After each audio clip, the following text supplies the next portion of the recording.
When my sister Mary was in first or second grade in Catholic school, she once stood up in the middle of religion class and pointed to the crucifix at the front of the room and said in a loud voice, "You up there! You've been neglecting me!" I was only 12 or 13 when that happened. Everybody treated it as another weird, quirky anecdote about our weird, quirky sister, but I knew at the time that Mary was making a profound statement and appeal. That weird, quirky little girl was lost in a sea of siblings. She was number 5 of 8 kids. We now know that Mary had an undiagnosed disorder of autism at a time when no one knew that autism is a spectrum. My little sister was a special needs child who had none of the special attention she required. She was a special needs child whose special needs were not being met. Mary struggled through grade school and high school until she had a psychotic break at the age of 20. That's when she was diagnosed with schizophrenia. There followed a series of breakdowns and hospitalizations. During her adult years, she lived in various settings at the parental home, various group homes, and state hospitals until she finally stabilized to the point where she was able to settle in to a semi-independent living situation, an apartment near our mother. After our mom died in 2015, Mary's ability to take care of herself began to decline. In 2 years' time, she became incapable of managing herself. Her state-appointed social work help also disappeared as she fell through the cracks of the mental health system of the state of Illinois. In 2017, our older sister and her husband brought Mary to live with them in Florida. While she was there, she had another hospitalization and another diagnosis, seizure disorder. In Florida, we discovered the dearth of support services for people like Mary. The situation proved to be a terrible strain on our older sister and brother-in-law. Mary's behaviors, her lack of therapy, and zero support for the caregivers were just untenable. At that time, I was approaching retirement age, and the family decided that Massachusetts was the place for Mary to be. By that time, Mary had 3 diagnoses: autism spectrum disorder, schizoaffective disorder, and seizure disorder. In October of 2018, I brought my sister home to be with me in Boston. She was 60 years old. Overnight, I became the chauffeur, the scheduler, chief cook, and bottle washer for my sister. Also, I became a pharmacist, nurse, therapist, and social worker. In the beginning, I had huge fears, doubts, and insecurities. My hands would shake when I administered her medications. I was terrified of making a mistake. With the advice of a friend, I hooked up immediately with an elder services agency similar to Boston Senior Home Care that covers our neighborhood.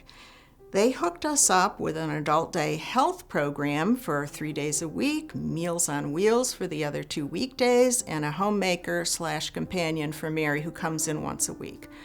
All of these services are godsends, and they keep Mary and me from chaos and depression. However, they're all services for Mary, and caregiving can be extremely stressful. It takes a physical, mental, and emotional toll. I should mention that I have no other family members in this area to spell me, take over for a while, or lend a hand in any way. So when Mary's caseworker called me last summer and asked what else Mary might need, I told her that Mary is doing well, but that I could use some support just for me. That's when I was hooked up with Boston Senior Home Care and their wonderful caregiver support group. When I joined, I was, and I still am, the only caregiver in the group of a senior with major mental illness. So the first thing I needed to learn was to identify and not compare. It was easy to identify with the exhaustion and frustration we all experienced. But then I discovered that half of our group sends our loved ones to the same day program. We've been able to bounce ideas off of each other as a group. It's a real community. I so look forward to Monday mornings now.